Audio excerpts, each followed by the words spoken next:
going, guys? My name is Ravi, and a week ago I bought this 2015 ProMaster. I bought it to live in full time, and then once conventions come back, I plan on traveling around for my business where I make accessories for tabletop gaming. So, gonna give you a sneak peek today of what I have planned for the build out. Come on.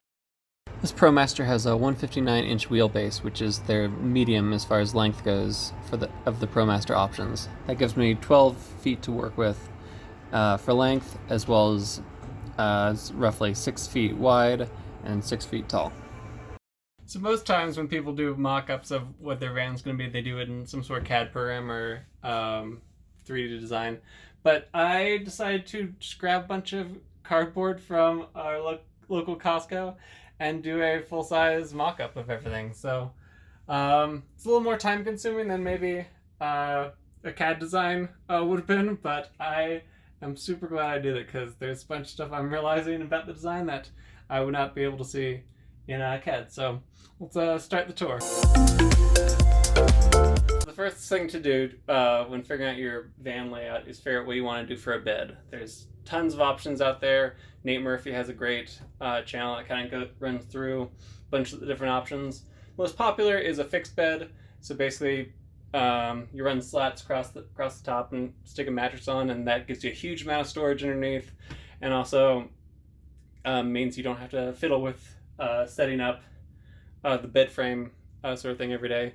I'm really into board games and stuff like that, so I knew when I made a van I wanted to be able to invite friends over to play games, as well as when I go over to conventions, want a spot to like demo stuff.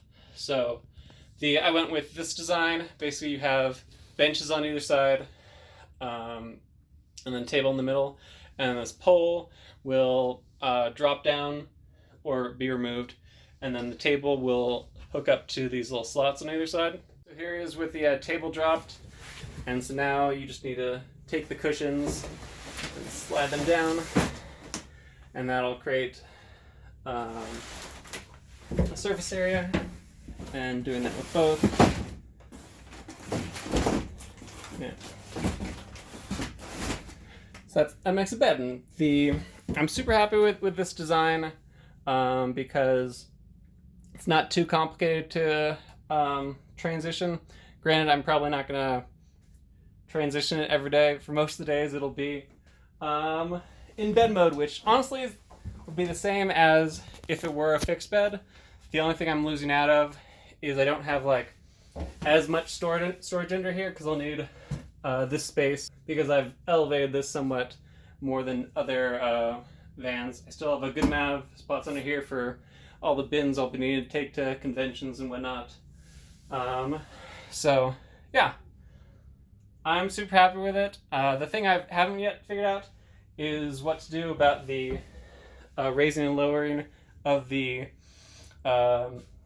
table leg, because some other vans I've seen having the same design but like a smaller table. You can just lift up the table, pull out the beam, and put it back down. This table I imagine is going to be a little heavy, so I may need to figure out something maybe with like linear actuators to lift up the bed, put it down.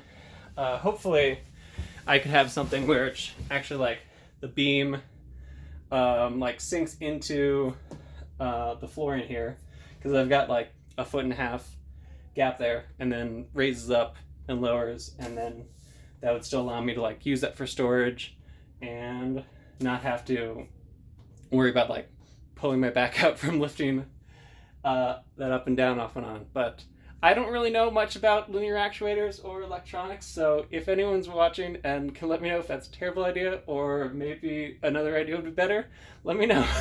So here we are in the back of the van, or the garage as van lifers call it, and so just talking a little bit about storage. So here you can see the basic layout. So we got the beam going across here that makes up the seat, and then another beam that makes up the floor for the seating area, and then everything under there is just storage. So super happy with that because I've got big bins that used to transport stuff for my conventions, and just like 4 deep of those will be able to fit in there, which will be awesome.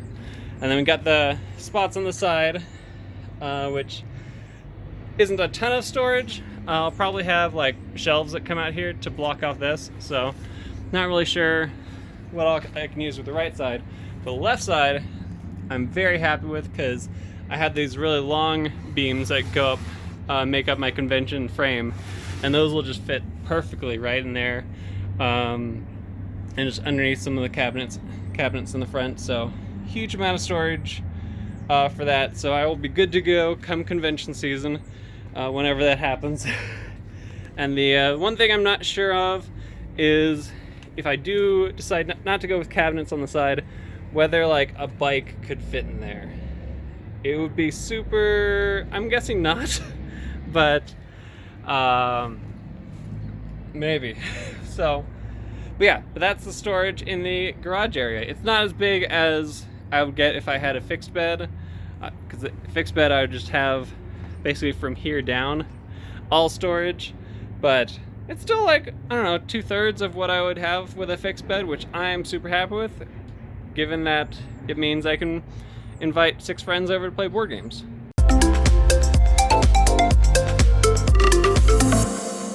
So now we're in the kitchen area slash standing desk room area. So all this will be a solid countertop, or at least look like a solid countertop, but it'll have areas that'll lift up. So here will be the sink, and then fridge will be back here. And then I wanted to keep the water system as simple as I could, since, you know, really all this is a new adventure for me, so I wanted to not tackle all the difficult things at one time. So water system, just simple gravity system. Have a 2.5 gallon tank here. Can use like switch those out with some extras I'm going to use. And yeah, just turn it on, have the sink up, and that all flows down into a gray water tank. Easy as can be. And then yeah, just normal. All the cabinetries for all the kitchen stuff. And the plan is to have an induction stove here, because I have 400 watts of solar on the top, and then a 200 amp hour battery. Hopefully that's enough to run induction. If not, I'm going to have a propane stove for times when the battery's low as well. And also fan in the front, fan in the back to get circulation going, and all that. So that is the kitchen slash desk area. So we're out in the front of the van right now, just because I wanted to talk briefly about the whole planning process, and kind of how plans have to change depending on situations that arise. So when I bought this van, I bought it out of state, so didn't get it inspected too much. Didn't notice that there was it came with a full partition, basically a wall that separates the cab from the back. And originally that wasn't something I was planning on using, because I was planning on having a walkway in between the cab and the back. And it also came with a 2-seat front. So most vans that I've seen have like a single seat and an aisleway to walk to the back.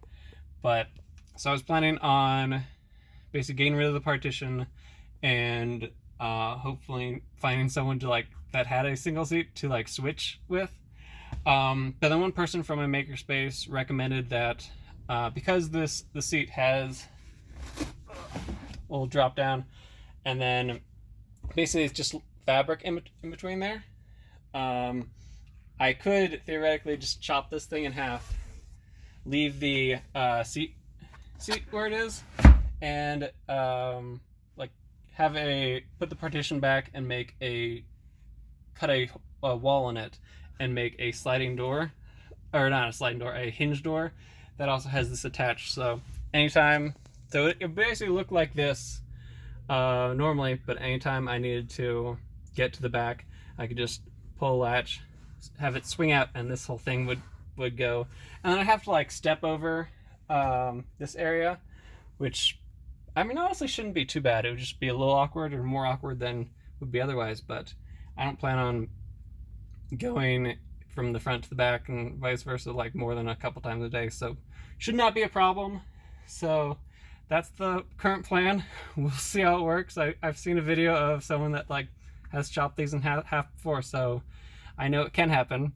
Yeah, more of the van life adventure, seeing all the different stuff you can do. So yeah, that's I don't know if any of you watching are planning on starting this whole van life adventure, but if you do, make plans that you're happy with, and then when things come up, you gotta reassess, and maybe it can turn into something super cool. All right, let's talk about weight distribution. So right now I've got all these cabinets here on the left side of the van, which will just cause a bunch of weight, both in like the wood involved as well as what I'm storing there. Which so while I'm driving, I hear that'll like you can actually feel the van leaning more towards that side. So to balance it out, I want to have like both the battery and the water supply here on the right side, which I only have like 10 gallons of water, so may not make that big of a difference. But here, plan on keeping all the electronics as well as the battery, and of course don't want to store the water system in the same area as that. So the plan was to make this little bench area right in front of the door to just as a spot for people to sit, as well as can keep 3 of the water supplies up there. So that was the plan, but having built out the cardboard of everything, I was super happy with like the whole design until I built that. I don't know what it is, but I hate it. I think it's just like I loved before when I could open up the door and like there wasn't anything immediately obstructing the door to walk in. I mean, like, granted, it's a giant door, people can easily walk in, it's not a problem, but just that bugging me right now, and I'm super glad I mocked it up in cardboard because I don't think it would bug me if I was in a 3D model. So the current plan is probably remove that out, and up here you got some extra storage, and theoretically I think if I cut off that bottom and like take off the padding at the top, I might be able to like use that as a storage, which will be super nice. And yeah, keep the weight on the right side. It'll make it a little more top heavy, but it's only like 7.5 gallons, so should not be too much of a weight problem for that. And well, that's the tour. Thank you guys for coming along. Please let me know in the comments if you guys have any recommendations on a way to improve the van, or let me know if you guys had a van like this, what you would do differently. Thanks. Bye.